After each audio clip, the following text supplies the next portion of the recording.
Ibu. Karya D. Zawawi Imron. Kalau aku merantau, lalu datang musim kemarau. Sumur-sumur kering, daunan pun gugur bersama ranting. Hanya mata air matamu, Ibu, yang tetap lancar mengalir.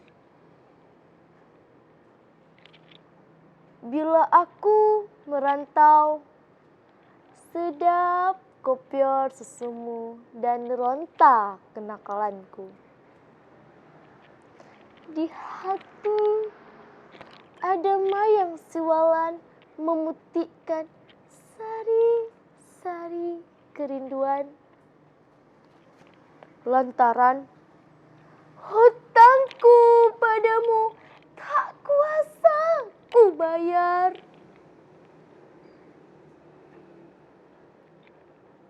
Ibu adalah gua pertapaanku, dan ibulah yang meletakkan aku di sini.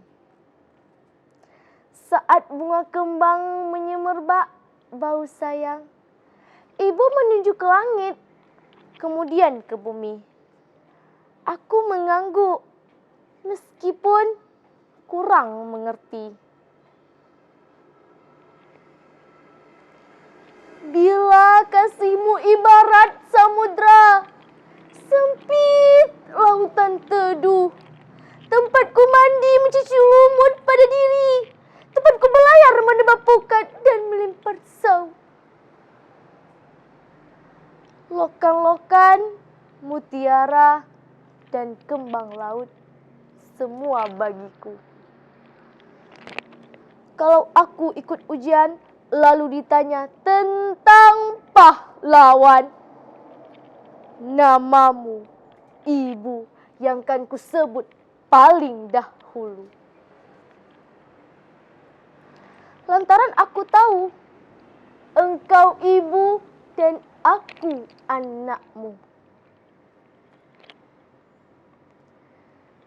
Bila aku berlayar, lalu datang angin sakal, Tuhan yang ibu tunjukkan telah ku kenal.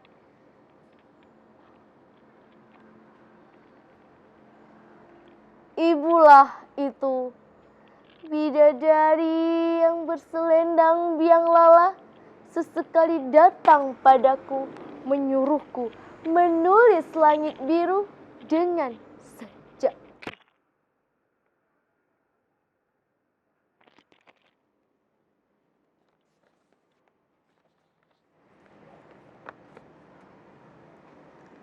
Sang Kerikil, karya Aspar.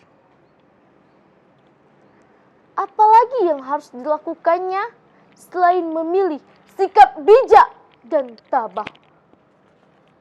Betapapun ia tetap sebutir kerikil, beradab ia terjepit di bawah batu gunung. Ia pernah mengharap terjadi ledakan, membayangkan batu-batu berterbangan. Ini bisa terjadi, harapnya. Lantas ia akan bebas melayang. Mungkin butirannya kian kecil, tapi ia tak peduli. Mungkin ia bakal terlempar di halamanmu. Anakmu yang bungsu suatu ketika memungutnya, melambungkannya lagi ke tengah belukar. Sekedar obat kesal karena tak jadi pesiar. Pasti lebih baik begitu, pikir sang kerikil, daripada butir dan nasi kian kerdil tergenggam di tangan mungil kanak-kanak. Masih lebih terbebas dibanding tertindih batu gunung.